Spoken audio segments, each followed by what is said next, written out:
Para los que no han estado antes, estamos corriendo una serie por las cartas de Juan. Y hemos visto la segunda carta de Juan, la tercera, y entonces llegamos a la primera. Hay una razón, si usted quiere saberla, tenemos una aplicación, la Iglesia del Centro, y ahí están todas las series que predicamos acá, y puede ver la serie de Juan, ya la estamos poniendo allí, ¿ok? Ya vamos por la parte 12 de esta serie. Estamos en la primera carta de Juan ahora. ¿Okay? ¿Y qué es lo que ha estado pasando? ¿Por qué Juan, el anciano apóstol, que ya es un viejito, escribe estas 3 cartas? Él escribe estas 3 cartas a las iglesias que él supervisaba, la parte norte de lo que hoy conocemos como Turquía o Asia Menor. Fueron escritas porque en las iglesias, ya yo se lo había explicado a ustedes, las iglesias cristianas, usted lo lee en Hechos, lo lee con Pablo, con Pedro, los apóstoles iban caminando, gente se convertía en una ciudad, ellos formaban una iglesia, dejaban ancianos, así le llamaban a los pastores, ancianos, y eran más de uno, los dejaban allí enseñando y ellos seguían caminando. Con el tiempo volvían y corrían predicando para afianzar la fe de la gente. Y Pablo tenía unos cuantos que predicaban con él porque les había enseñado, Tito, Timoteo, Marco en un momento dado y algunos otros. Y de vez en cuando los enviaba a predicar. Córreme todas las iglesias. Así que era normal que una iglesia tuviera sus ancianos locales y predicadores que corrían. Un circuito de predicadores llamamos hoy. Predicadores que corrían por diferentes lugares. Y la iglesia estaba acostumbrada a recibirlos. Los recibía, escuchaban de parte de quién venían. Vengo de parte de Pedro, vengo de parte de Jacobo, vengo de parte de Juan. Y la iglesia los recibía y los escuchaba con gozo porque esa gente venía a afianzar la fe. Venían a traer alguna predicación para hacer crecer a la gente en la fe. Pero ¿qué pasa? Que con el tiempo, y fíjense que no mucho tiempo después que Jesús resucita y asciende, ¿ok? Juan aquí debe estar escribiendo en el año 60, 70, 80 después de Cristo. Cristo murió a los 30. Así que estamos hablando quizá de 5 décadas con el cristianismo, ¿ok? Ya en ese tiempo empezaron a haber problemas de falsa doctrina en la iglesia. Entonces algunos de esos predicadores que venían caminando habían dañado su doctrina con filosofías del mundo. Y llegaban a las iglesias y predicaban un evangelio diferente al de los apóstoles. Y se formaba este revolú porque la gente se confundía. Y recuerde que nadie podía grabar la predicación y subirla a Facebook para que la vieran por la tarde. ¿Okay? Esto eran meses desde que alguien había ido a una iglesia y predicaba y después el apóstol Juan o Pedro o Pablo sabían del asunto, podían pasar meses. Y eran meses que la iglesia local allí en Pérgamo estaba confundida porque habían escuchado algo que no se parecía a lo que primero les habían enseñado.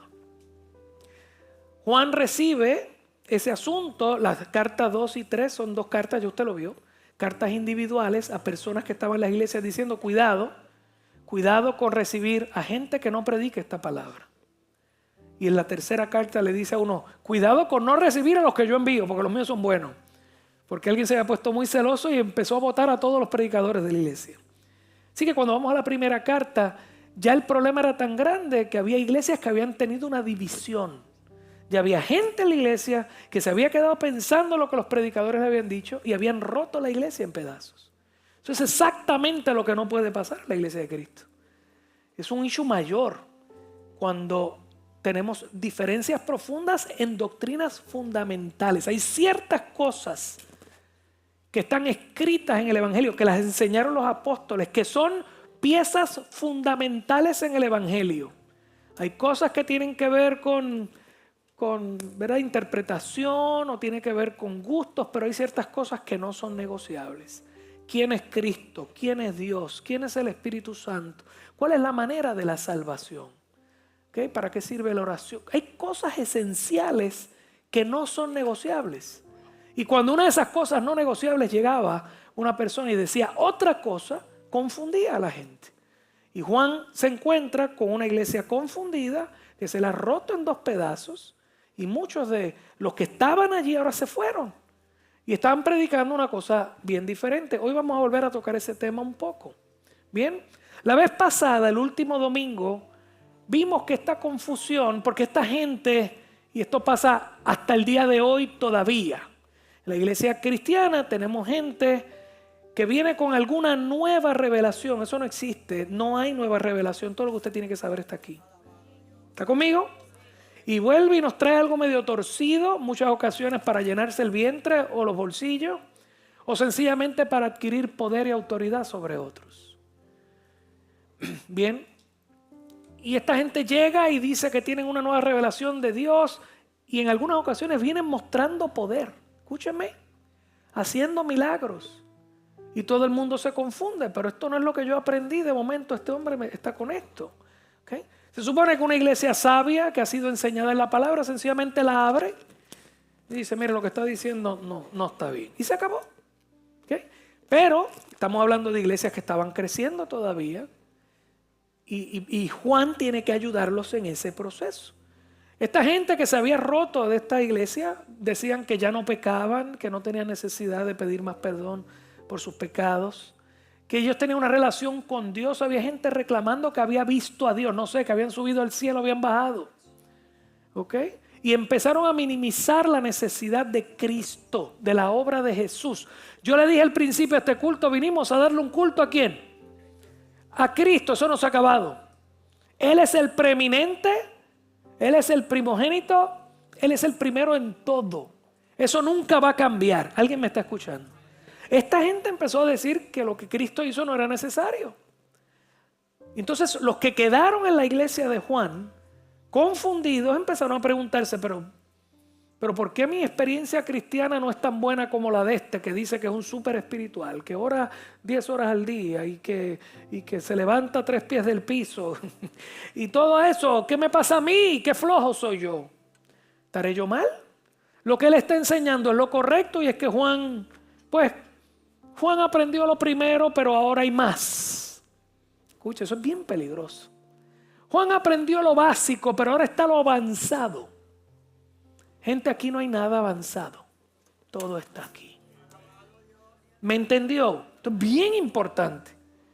Porque así es que se han criado. Hace como 3 o 4 semanas yo le traje aquí varias historias de cómo muchas falsas doctrinas salieron de entre nosotros por esto mismo. ¿Recuerda cuando hablábamos del avivamiento del siglo XVII y XVIII y cómo salieron varias denominaciones que hoy están por ahí y predican cosas en contra de la doctrina bíblica básica? La iglesia siempre tiene que estar en guardia para que no me enseñen algo nuevo. La semana pasada vimos que Juan, esta gente está tan confundida y tan dolida. Juan le dice, no, paren. Ustedes son hijos de Dios. Y les voy a decir cómo saber en su corazón que son hijos de Dios. Y aprendimos la semana pasada que uno había que tener una conciencia limpia, ¿se acuerdan? Un hijo de Dios es aquel que limpia su conciencia. O sea, que está todos los días buscando limpiar su corazón de cualquier pecado. Porque un hijo de Dios real no practica el pecado. Peca de vez en cuando, porque eso es imposible que no lo hagamos. Pero no practica el pecado. No vive haciéndolo sin que su conciencia le acuse. Un creyente tiene una conciencia despierta. Y Juan nos decía, mayor que tu conciencia es Dios. Así que si pasa algo, ven corriendo, pide perdón, porque la sangre de Cristo nos limpia de todo pecado. Así que el creyente es aquel que tiene una conciencia limpia todos los días. Segundo, que tiene una relación vital con Dios. Decía Juan, si tú le obedeces, le pides algo y Él te contesta. Tú estás con tu Padre, no estás con un juez que está detrás de ti para matarte porque eres malo. No, estás con tu Padre que te ama. Si haces algo que no está bien, te disciplina. Pero un padre que ama a un hijo, ¿qué hace? Lo disciplina, lo corrige. Así que qué bueno que cuando yo esté mal, Dios me atornille. Me ale las orejas. ¿Por qué? Porque significa que soy su hijo. Soy su hijo porque Él habla a mi corazón para limpiar mi pecado. Soy su hijo porque me disciplina, me corrige y me contesta. Y tercero, vimos que Juan dice, y es un asunto espiritual, porque Dios ha puesto su espíritu en tu espíritu. Y el Espíritu Santo se va a encargar de que tú sepas que eres hijo de Dios. ¿Alguien me está escuchando aquí? O sea, Juan tuvo que sentarse con la iglesia y decirle, yo necesito que ustedes sepan que son hijos de Dios. Los que se fueron y están diciendo 20 disparates, no se preocupe por ellos ahora, ore por ellos, pero usted acá sepa que es hijo de Dios. De hecho, toda la carta toca ese tema. Le estoy escribiendo esto para que sepan. Nosotros tenemos que entender nuestra posición. Porque salimos a la calle todos los días a luchar contra el mundo, el enemigo y la carne. Y con todas las ideas que están flotando en estos lugares acerca de las cosas de Dios también. Y que confunden. Y gente que clama unas cosas que son difíciles de probar y confunden. Y de momento uno piensa, yo soy ¿sabe cuántas veces yo he hablado con ustedes acá? Gente que me he sentado en consejería algo y me dicen, yo soy pobre, yo soy nada, yo no. Exactamente eso es lo que Dios quiere, que seas pobre. ¿Cómo dice la primera bienaventuranza en Mateo? Bienaventurados los pobres de espíritu. Los que saben que no tienen nada que ofrecer, pero Cristo es todo en su corazón. Amén. Denle un aplauso al Señor.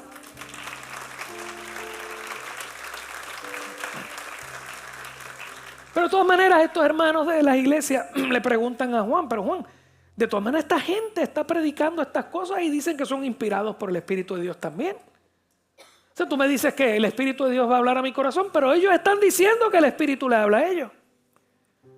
¿Cómo yo sé si lo que ellos están diciendo es correcto? Porque ellos hacen el mismo reclamo que yo hago. ¿Cómo yo sé si ellos son verdaderos o falsos? Juan ahora nos va a explicar cómo discernir el espíritu de la gente que habla. Cuando habla la Biblia de discernir el espíritu es su intención, su unción, ¿ok? ¿Cuál es la intención? ¿Está alineado con la del Espíritu Santo o no? Perdón. ¿Cómo viene esta gente? ¿De dónde viene lo que están enseñando? ¿De qué corazón? Vaya conmigo a 1 de Juan 4. Estamos ya en el capítulo 4, versículos 1 al 6. Recuerda lo que dije, que Juan, la primera carta de Juan es como una sinfonía. Él tiene un tópico que lo hemos visto ahí, se llama En verdad y en amor. Ese es el tópico de las 3 cartas. Y es como una sinfonía. Si usted escucha una sinfonía, es una melodía hermosa que se repite de diferentes formas. Rápido, lento, suave, duro, pero vuelve y repite, vuelve y repite. Y cuando tú te vas a llevar por lo menos ese pedazo de melodía, vamos a llamarlo así, esa melodía que se fue contigo en el camino. ¿Ok? Esa parte catchy, esa frase catchy, es lo mismo acá. Así que hemos llegado a la mitad de la carta y Juan va a volver a hablarnos el tópico completo otra vez. Así que tú me vas a escuchar ahora otra vez mencionando muchas cosas que ya hemos escuchado. ¿Por qué Juan lo hace? Porque todos necesitamos repetición. ¿Sí o no? ¿Están aquí? ¿Y por qué ese amén fue tan flojo? Yo necesito feedback, ¿me entienden? ¿Están aquí? Mírenme, mírenme. Todos aquí, no piensen en la chuleta cancán que se van a comer ahorita, no. Conmigo acá ahora.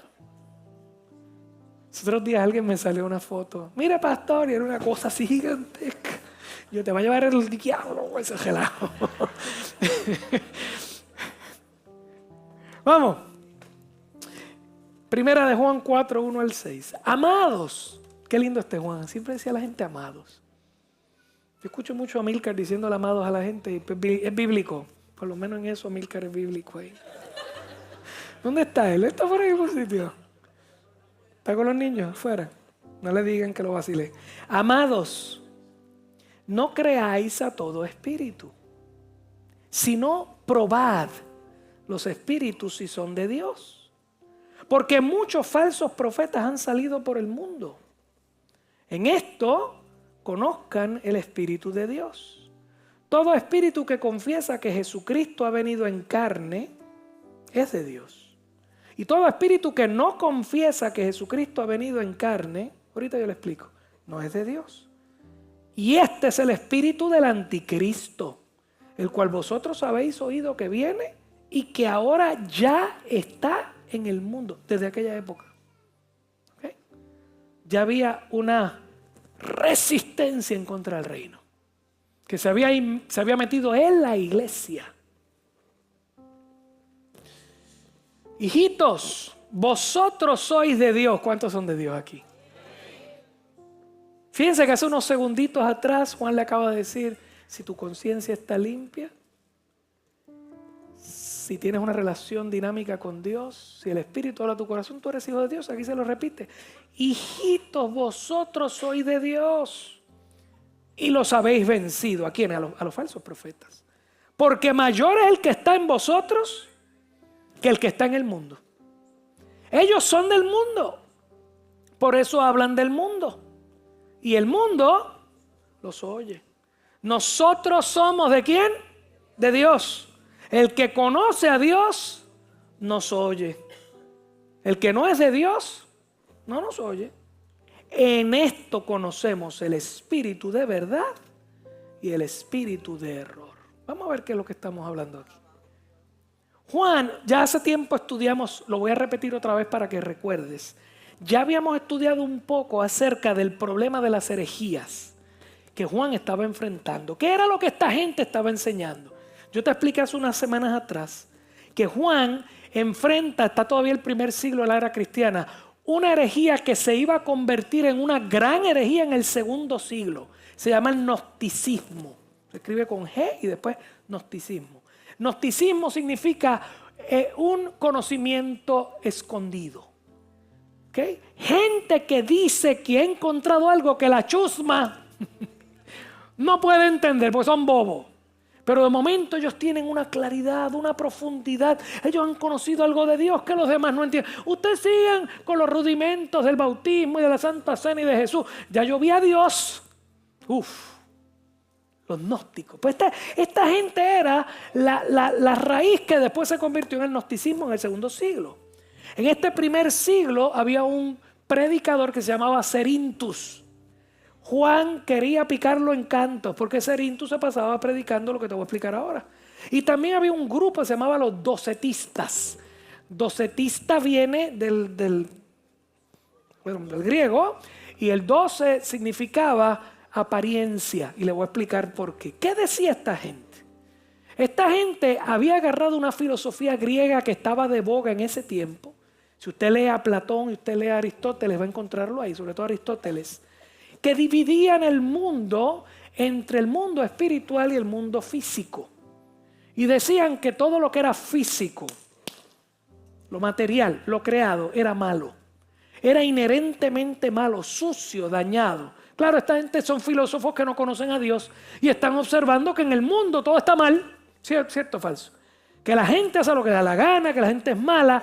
Y habían dicho, pues lo bueno no está aquí, lo bueno está al otro lado. Lo bueno es espiritual, lo malo es material.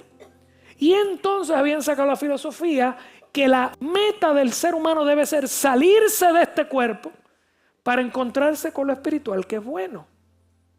¿Qué enseña el cristianismo? ¿Qué enseña tu Biblia? ¿Que Dios hizo a qué? ¿Al hombre? Pero lo hizo físico. ¿Y qué dijo Dios cuando terminó la creación en Génesis? Que todo era bueno. Que el pecado haya dañado nuestra vida es otra cosa. Dios vino a quitar el pecado. Jesús vino a la tierra a quitar el pecado, ¿sí o no? Y con eso va a restaurar nuestra vida. Pero esta idea de que lo espiritual es bueno y lo material es malo no es cristiana. Y estos son cristianos que han escuchado a un filósofo del área y agarraron eso y lo trajeron. Y se han inventado esta idea. Dios está allá arriba, Dios no va a tocar lo material. Así que entre Dios y la tierra lo que ocurrió es que de él emanaron unos semidioses.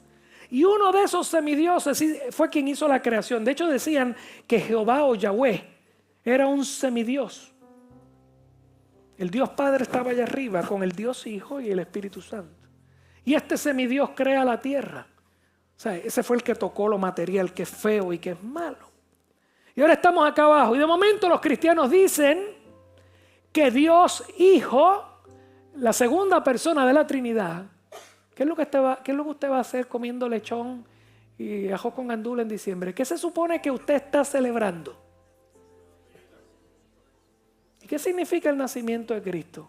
La casita con la estrellita y la encarnación de la segunda persona de la Trinidad. Dios con los hombres. Tomó un cuerpo. Entonces esta gente decía, eso es un disparate. Dios nunca va a tomar un cuerpo de carne, porque la carne es mala y Dios es santo. Por lo tanto, al final del día estaban diciendo que Jesús no es Dios. Jesús era un hombre nacido de su madre y de su padre, ¿Ok? Que sencillamente anduvo por la tierra y el Espíritu Santo o el Espíritu del Hijo o el Hijo vino sobre él y le dio poder y autoridad para predicar y para hacer cosas, pero se fue. Y Jesús subió solito a la cruz y se murió solito. Básicamente agarraron la primera doctrina del cristianismo. ¿Se acuerdan cuando yo le hablé esto la primera vez? Que sin Cristo no hay cristianismo. Agarraron a Cristo y lo eliminaron del panorama. Es necesario en la doctrina cristiana que Dios sea quien se encarnó. Un hombre no puede morir por otro. No sé si me estoy explicando. Ninguno de ustedes puede dar su vida para salvarme a mí. Porque tu vida paga tus pecados. Mi vida paga mis pecados. La paga del pecado es ¿qué? Muerte. Y todos somos pecadores. Todos estamos destituidos de la gloria de Dios. Si Jesús nació de Adán y Eva, iba a decir. Si Jesús nació de José y María, Él era un pecador como todos nosotros. Por lo tanto, Él no podía subir a la cruz en mi lugar. Él iba a subir en su lugar. Y todo lo que creemos es mentira. No sé si usted me está entendiendo. En ese solo punto habían destruido el cristianismo. Dios se metió en un cuerpo humano, no concebido por hombre, por el linaje del pecado. Recuerde, el varón es cabeza. Dios fue el Padre, el Espíritu Santo vino sobre María. Y Cristo es el Hijo de Dios metido en un cuerpo que vivió una vida perfecta y fue a la cruz a morir la muerte que te tocaba a ti y a mí, porque Él no necesitaba morir por Él. ¿Me siguen? Y en esa muerte nos salvó. Pero si tú le quitas la divinidad a Cristo, ¿qué pasó? No importa lo que Él hizo. Apaga la luz y vámonos. Y no comas lechón al fin de año, porque eso no sirve. Así era la cosa. Juan estaba que brincaba. Si cogía a alguien le picaba. Yo les conté a ustedes que hay una leyenda, ¿verdad? Pues no se sabe, pues, historia de que Juan viejito ya lo van llevando a uno de los baños. Sé que los romanos tenían unos baños, una cosa pinche, y que vio en la otra esquina a Cerintus y dijo: yo con ese no me baño. Sáquenme de aquí, mejor me quedo sucio. Él estaba sacado por el techo con este hombre. De hecho, dividió las iglesias, pero sobre todo dañó la doctrina. ¿Ok? Así que ese es el issue que Juan estaba mirando. Escúcheme bien.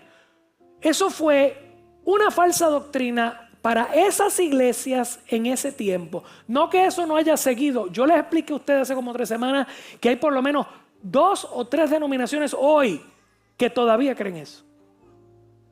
Le hablé de los mormones, le hablé de los testigos de Jehová, le hablé de una porción de los adventistas también, que se mueven por ahí. Así que este tipo de problema que siguió ocurriendo en el 2., 3. y 4. siglo no ha parado. Seguimos teniendo el mismo issue. Pero lo que quiero traerte aquí es, cuando la Biblia me presenta algo, aquí está el problema y vemos la solución. Si nosotros llegamos a encontrar un problema similar, la solución es similar.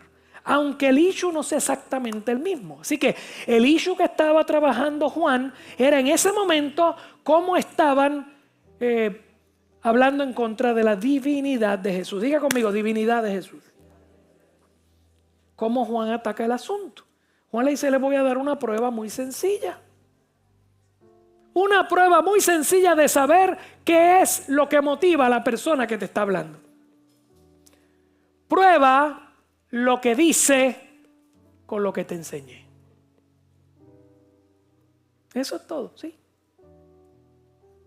Sí, no tienes que prender velas, ni ayunar 4 años, ni esperar que venga un Sahamaya, nada de eso. Escucha lo que dice y vea la palabra. Si lo que dice no concuerda con la palabra, es falso, no le hagas caso. Así de sencillo. Ay, yo quería otra cosa. Yo quería una guerra de He-Man.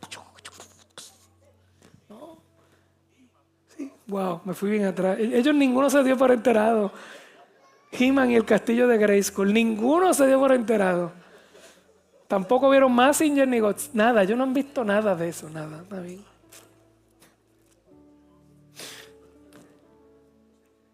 Si tú llegas a un lugar y la enseñanza que te habla un maestro, escúcheme, y ya no hay que llegar a ningún sitio. Prende el YouTube y empieza a ver todo lo que hay por ahí. Mucho cuidado. Discierna siempre, ¿ok?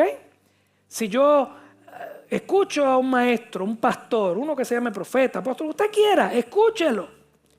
Si lo que habla se alinea a las verdades doctrinales bíblicas, según enseñadas aquí por los apóstoles, esa persona es de Dios y está predicado, inspirado por el Espíritu Santo. Yo quiero percibir, yo quiero entender de qué espíritu es. Bueno, pues del Espíritu Santo me predica lo que dice la Biblia. Me la enseña, me la hace entender mejor, qué bueno, pero cuando voy aquí, nada está en contra. De otra manera, si escucho un pastor, un profeta, un maestro, que sea, y lo que me dice no está alineado con la palabra, sus enseñanzas provienen del espíritu del anticristo. Eso es lo que dice Juan. Viene de un espíritu que está en contra del evangelio y está metido en la casa para dañar el evangelio. Es de la oposición. Es enemigo del reino y lo que busca es engañar y destruir la iglesia. Yo quiero que usted entienda que en ese primer siglo, en el Nuevo Testamento, que se escribe hasta el año 60 o 90, no más de eso, o sea, entre 50 y 60 años después de Cristo, ese periodo, esto pasó repetidas veces. Y Pablo le escribe a los Corintios y tiene que bregar con falsa doctrina. Y Pablo le escribe a los de Éfeso, a los de Gálatas, eso fue terrible. Y tiene que bregar con falsa doctrina. Pedro en su segunda carta y Judas, no el ahorcado. Tienen que hablar en contra de falsas doctrinas también. ¿Me entendió? O sea que eso se repitió. De hecho, las cartas tienen una gran cantidad de ocasiones donde lo que están es hablando de falsos profetas. ¿Y por qué?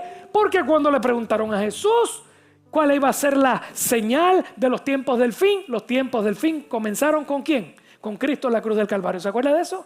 ¿Qué fue lo primero que él dijo? Velen que no los engañen, porque saldrán falsos profetas y falsos cristos. Desde el día antes de subirse a la cruz, Cristo le dijo, esto es lo que viene. Ustedes van a andar entre lobos toda la vida. Aprendan a discernir.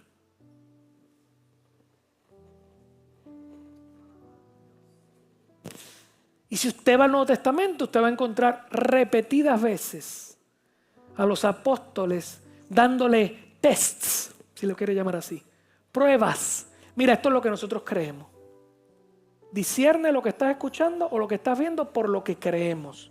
Ejemplo, en Filipenses, Pablo, esto, los que tienen la Reina Valera, que es la que yo uso, 60, no se van a dar cuenta, pero si usted ve una versión más moderna, se va a dar cuenta que Pablo está escribiendo y de momento una porción la indentan y la ponen entre comillas. Eso es porque es un himno o un poema, a veces escrito por el apóstol o a veces que ya la iglesia lo tenía. Hay cosas que entendemos que la iglesia ya eran cánticos o eran credos. ¿Usted sabe lo que es un credo? Nosotros venimos de la área pentecostal y se nos olvida, pero la iglesia cristiana siempre ha tenido credos. Existen 5 o 6 credos súper buenos. ¿Qué es un credo? Creo, eso es todo. Un credo es creo. ¿Qué es lo que yo confieso que es la verdad? Y existen desde los primeros siglos, lo voy a leer uno ahorita, hasta los más modernos ahora. Y son muy buenos, son básicamente resúmenes de la verdad de Dios. Y la iglesia de por sí los ha visto, los ha probado, los ha testeado, o sea, los ha chequeado y dice, sí, aquí hay un buen resumen para yo aprender lo que dice la palabra. Si usted quiere, hay libros completos que tienen esos credos, los busca, los lee o me llama y le digo cómo buscarlos, ¿ok? Y si se meten en el internet están gratuitos también. En Filipenses, Pablo escribe un himno. Hay teólogos que le llaman el himno de Cristo. Usted ha escuchado esto 1000 veces. Escúchalo un momentito porque se va a dar cuenta que Pablo está estableciendo doctrina.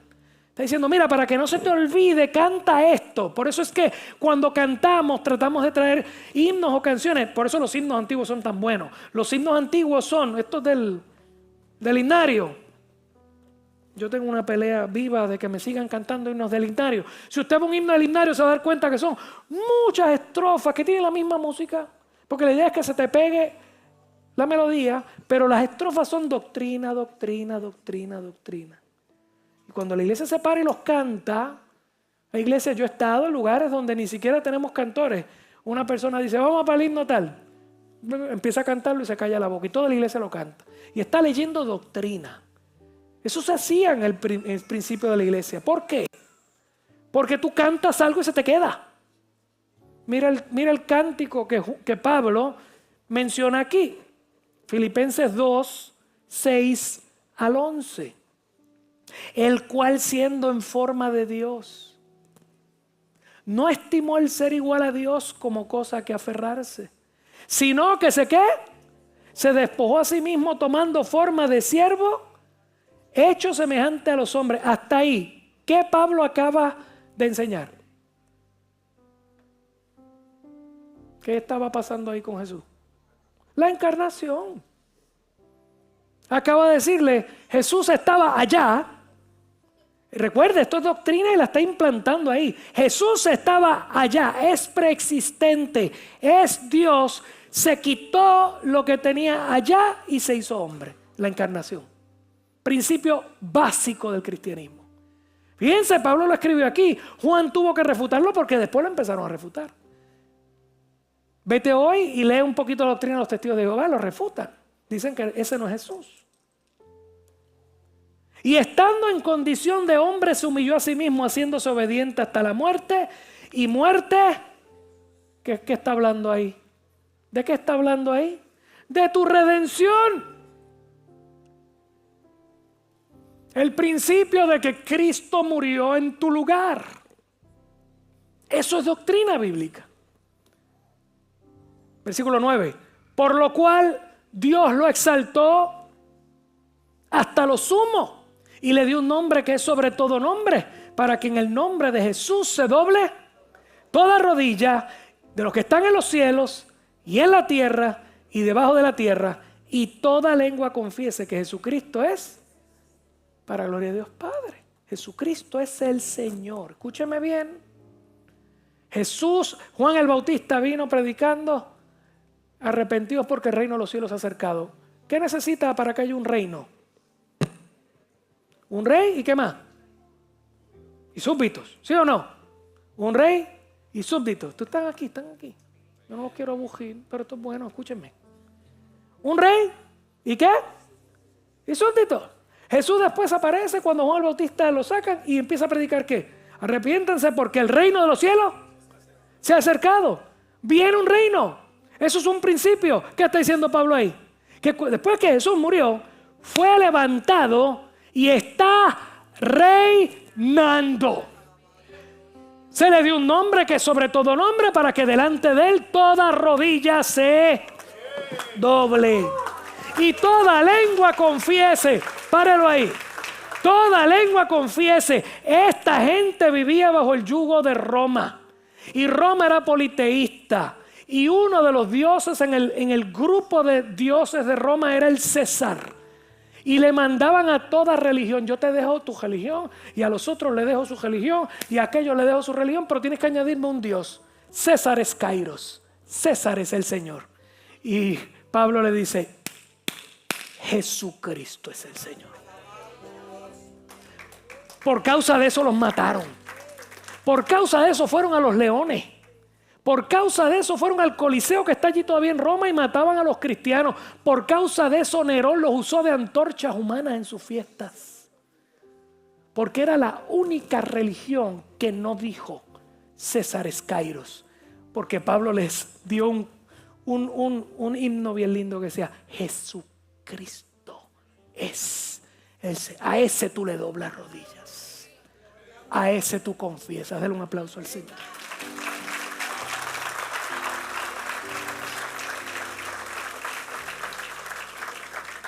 Posible que Pablo estaba escribiendo los de Filipo. Pablo, ¿qué hacemos con esta petición del César? Tranquilo, yo te voy a explicar. Aquí tienes un credo para que aprendas. Esto es lo que tú crees. Él viene de allá, es Dios, bajó por ti, subió, está entronado. Él es el Señor, no el César. ¿Vio lo que le quiero explicar? Juan en sus cartas brega con otro problema doctrinal. Acá Pablo está con otro. Pero es lo mismo. Yo te doy doctrina y aquí tú sabes la verdad y el error. Pablo más adelante cita un cántico que aparentemente la iglesia ya estaba cantando en Colosenses 1:15 al 20. Y dice, lo voy a leer más rápido ahora, pero quería que entendieras el concepto. Este es bello, este es precioso. Habla de Cristo también. De hecho, este es como que un resumen de lo que en teología se llama cristología. ¿Quién es Cristo?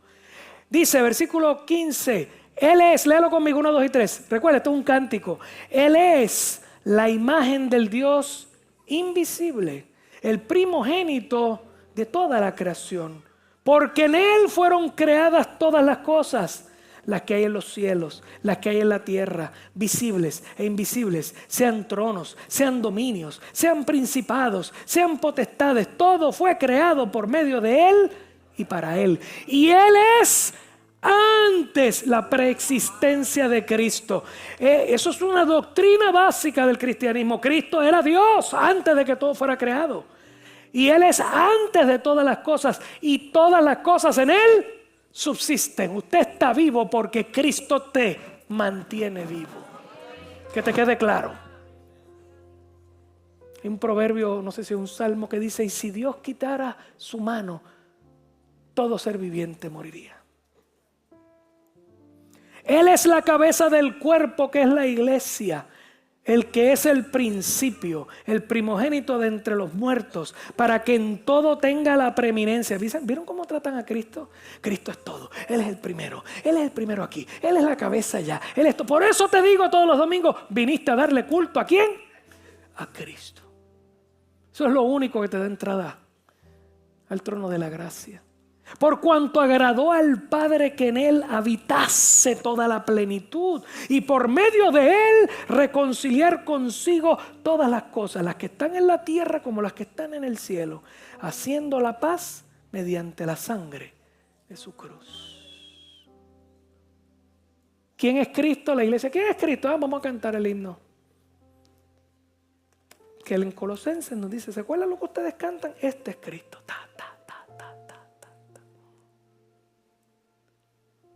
Pablo, cuando le está escribiendo a Timoteo, cita un credo bien cortito que mucha gente entiende que se repetía todas las semanas cuando iban a tener el culto. 1 Timoteo 3:16. Léelo conmigo, vamos. 1, 2 y 3 cuando aparezca. Ok.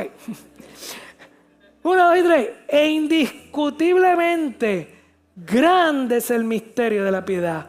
Dios fue manifestado en carne, justificado en el Espíritu, visto de los ángeles, predicado a los gentiles, creído en el mundo, recibido arriba en gloria. Ese es el Evangelio. Grande es el misterio de la piedad. Dios manifestado en carne. Jesús es Dios. Dios manifestado en carne. Justificado en el Espíritu. Murió y resucitó. La Biblia dice que su resurrección lo justificó. Lo que hizo. ¿Qué significa eso? Que lo que hizo sirve. Que fue a la cruz y murió y lo metieron en un sepulcro. Los 3 días fue resucitado. ¿Por qué? Porque Dios vio lo que Él había hecho por ti, por mí. Estuvo satisfecho y lo sacó de la tumba. Eso se llama justificado por el Espíritu. Lo que Él hizo sirve. Por eso es que tú puedes creer que eres salvo en el nombre de Jesús. Si Él se hubiera quedado en la tumba, tú nunca sabrías si lo que Él hizo sirvió. Porque si está muerto por sus propios pecados. Y Él decía que no tenía pecado y lo tenía. Pero ¿qué pasa? Que lo que ningún ser humano puede hacer es salirse de la tumba él mismo. Y de momento el tercer día, salió. Porque pagó no por Él, sino por todos los demás. Ponme el texto todavía, por favor. Eso es lo que significa justificado por el Espíritu. Visto de los ángeles, porque el cielo entero estaba mirando la historia de la salvación. ¿Alguien me está escuchando aquí? La Biblia dice, Pedro dice que hay cosas que nosotros hemos podido contemplar que los ángeles anhelaban ver. Ellos no tenían todo el panorama. Se lo dieron a los profetas que tampoco lo tenían. Pero cuando pasó todo este evento, ellos dicen, ¡wow! Esta era la idea de Dios para salvar a los hombres. Y obviamente Pablo entra ahí y dice, predicado a los gentiles. ¿Por qué? Porque los judíos no entendían esto. De que esto se iba a esparcir por todo el mundo. Iba a llegar a Puerto Rico, a Arecibo en el 2025. ¿Qué día es hoy? ¿22? ¿Y por qué este reloj está en 22? Que el 23 de noviembre del 2025, 2025 años después, iba a estar siendo predicado a los gentiles. Y no solo predicado a los gentiles, iba a ser creído por los gentiles. Vamos, ¿usted ha creído en Cristo? Y mientras está siendo predicado, ¿dónde él está? ¿Qué dice ahí? Recibido arriba. Por eso usted vino esta mañana a darle culto al que está en el trono. Yo quiero que usted no pierda eso. Usted viene todos los domingos a darle culto al que está en el trono. Porque la Biblia nos dice que hay que hacerlo. Porque Él está allí. Porque Él estaba allí, bajó por ti y por mí, fue efectivo en lo que hizo y se fue otra vez. Y ahora todos los que hemos recibido esa bendición, le damos culto. Jesucristo es el Señor. Dale un aplauso a Dios.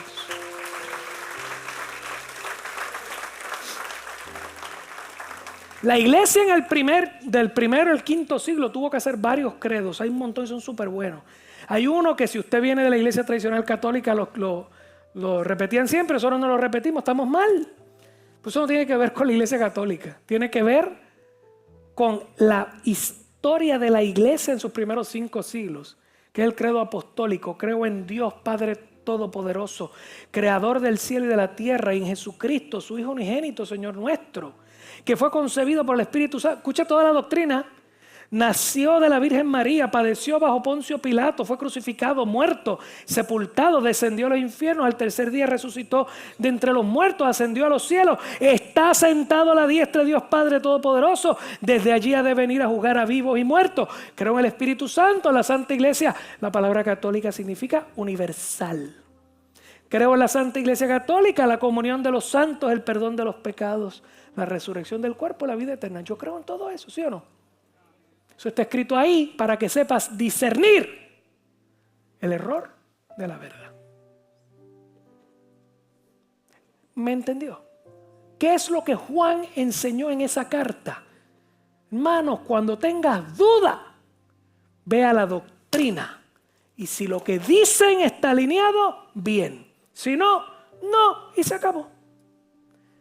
Y le voy a dar una advertencia bien importante a todos los que vienen del lado carismático. Son casi todos aquí, ¿verdad? Puerto Rico es más pentecostal que otra cosa. ¿Cuántos vienen a la carismática? Ahora nadie. Estoy loco porque un día el Espíritu Santo venga y se mete, los mueve, se los ponga a coger por todo el parking, para que se le quite el guille ese que tienen. Aquí todos vienen de allí y orgullo lo llevo. Dios mío, que hablen lenguas todos a gritos para que se les quite esta bobería. Así que estamos bien callados aquí en esta iglesia, bien callados. Aquí nadie se le quiere mover un pelo. Muévase. Vamos a poner un corito ahorita a ver si pasa algo. Un asunto bien esencial de esto que yo te acabo de hablar. Escúchame bien, por favor. Ni Juan ni Pablo sugieren que la prueba del Espíritu, la intención, la unción de una persona radica en los milagros que hace, sino en lo que enseña. Y nosotros los carismáticos, los que venimos de ahí, tenemos un grave problema de que vemos a alguien que llega y muestra algún poder e inmediatamente le damos validez a lo que dice. Es al revés. A mí no me importa si tú llegas y vuelas.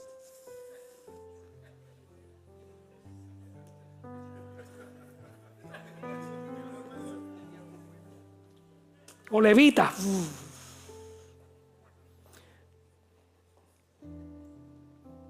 No estoy diciendo que eso está mal. Es que volvemos, no podemos ser radicales. Nosotros creemos en el poder del Espíritu Santo, ¿sí o no? Creemos que Dios puede sanar enfermos, sí. Libertar cautivos, sí. Y cuando su Espíritu viene nos toma y no podemos aguantar. Si Juan no podía aguantar, si Ezequiel no podía aguantar, si Jeremías no podía aguantar, cuando el Espíritu llega, ¿por qué yo voy a aguantar? Que me tire al piso y me deje ahí 3 horas si quiere. No hay problema. ¿Sí o no? Aquí hay otros con mucho cachá, que no quieren el piso, los van a tirar un día. Tranquilo, tranquilo. Pero lo que llega a eso, Lo que está diciendo esto aquí es que aunque veas una persona que manifiesta poder, lo juzgas por lo que dice. No importa lo que haga. Esto es esencial porque el lado de acá del cristianismo, el lado carismático continuista, que creemos en la continuación de los dones, tenemos un serio problema de discernimiento espiritual. Cualquier persona dice 2 o 3 lenguas, da una pata en el piso, dice que Dios le habló, todo el mundo sale corriendo a escucharlo. Escucha lo que cree. ¿Cuál es su credo? ¿Qué doctrina predica? Vea la Biblia. Si está equivocado, una de dos. O necesita corrección, pues vas y lo corrige. Si no te hace caso, tiene un problema con su espíritu. Es un espíritu de error. Pero pastor, ¿cómo es posible que haya un espíritu de errores y pueda manifestar dones espirituales? Jesús lo dijo. Mateo 7, 21 al 23. No todo el que me dice Señor, Señor, entrará en el reino de los cielos, sino el que ¿qué? Que hace la voluntad de mi Padre que está en los cielos. Muchos me dirán aquel día, Señor, Señor, no profetizamos en tu nombre. En tu nombre echamos fuera demonios. En tu nombre hicimos milagros. Y yo les voy a declarar, nunca os conocí, apartaos de mí, hacedores de maldad. Los milagros no son prueba de la verdad.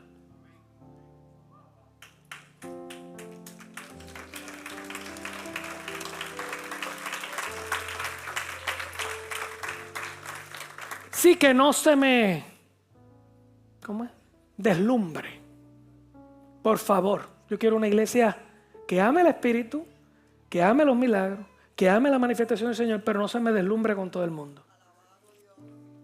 Entienda lo bueno de lo malo con la palabra. Ay, pastor, eso es fácil para usted. Usted es pastor, usted lee mucho la Biblia. Usted la tiene que leer también. Usted lee mucho la Biblia todos los días. Usted estudia un montón. Pero ¿y yo qué voy a hacer? ¿Cómo yo voy a pasar juicio sobre eso? Primero, tiene que estar tranquilo. Voy a volver a Juan, a lo que nos leímos ahorita. El versículo 4 del capítulo 4 de 1 de Juan dice, hijito, eso a todos los que estamos aquí. Juan le estaba hablando a la iglesia. Vosotros sois de Dios. Búscame el versículo 4, ese mismo. Léalo conmigo. Hijito, vosotros sois de Dios. Y dice, ya tú los has vencido. Ya tú venciste a los falsos profetas.